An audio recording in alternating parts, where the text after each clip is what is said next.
Le Seigneur Jésus lui-même nous a établis héritiers de toutes choses. Hébreux 1:1. Au verset 14 du premier chapitre, il est parlé de nous comme des héritiers du salut, en faveur de ceux qui doivent recevoir en partage le salut. Au verset 17e du chapitre 6, il est dit que nous sommes les héritiers de la promesse. Et dans le chapitre 8e de la lettre aux Romains, au verset 17, Paul dit que nous sommes héritiers de Dieu et co-héritiers de Christ.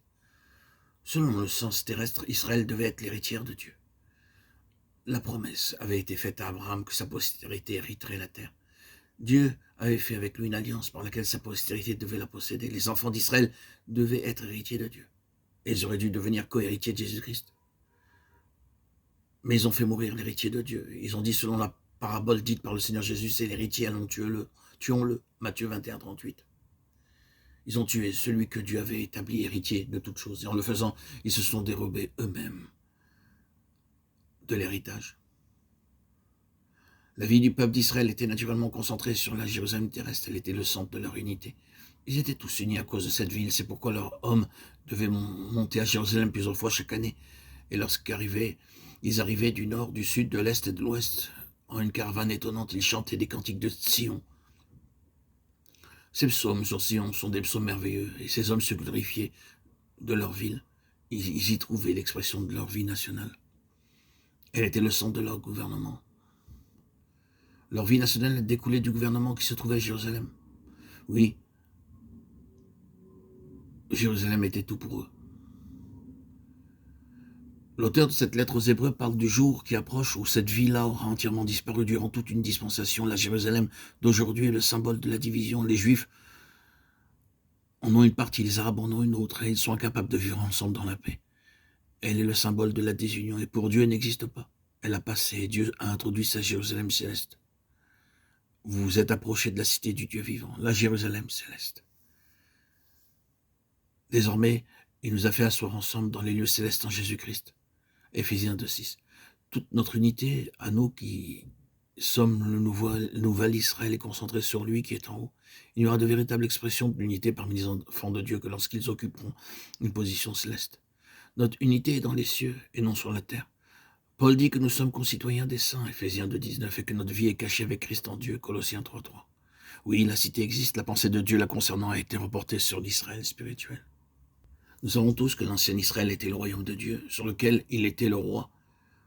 Souvenons-nous que lorsque le peuple choisit Saül pour être son roi, Samuel fut dans une grande détresse et il se présenta devant Dieu à ce sujet. Mais l'Éternel lui répondit, ce n'est pas toi qu'il rejette, c'est moi qu'il rejette, afin que je ne règne plus sur eux. 1 Samuel 8:7. L'Ancien Testament nous montre de manière très sérieuse qu'Israël est le royaume de Dieu.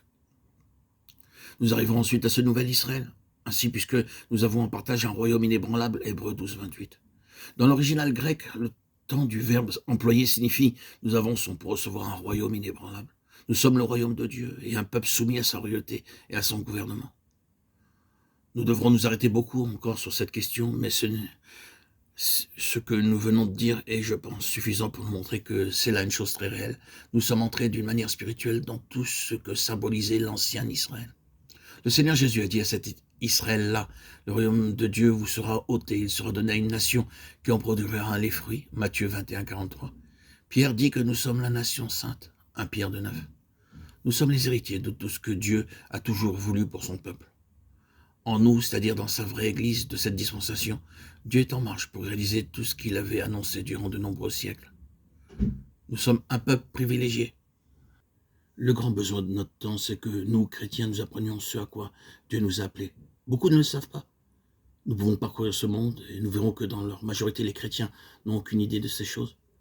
Ils savent que le Seigneur Jésus est venu dans ce monde comme étant le Fils de Dieu, qu'il a vécu sa vie merveilleuse, accompli ses œuvres, donné son enseignement, est mort d'une mort expiatoire et est ressuscité, qu'il a été élevé au ciel et en reviendra. Mais ils n'ont aucune idée de ce que cela signifie, c'est-à-dire de ce qui est l'objet de tout cela, du grand dessein éternel de Dieu en tout cela. Ils sont tout à fait ignorants de tout ce dont nous venons de parler. Et c'est la raison pour laquelle le christianisme est si faible aujourd'hui. Ils n'ont pas reçu la véritable instruction, ils n'ont pas une compréhension vraie du grand dessein de Dieu dans son Église par Jésus-Christ. Le fait que nous sommes entrés dans une nouvelle dispensation est une chose très merveilleuse.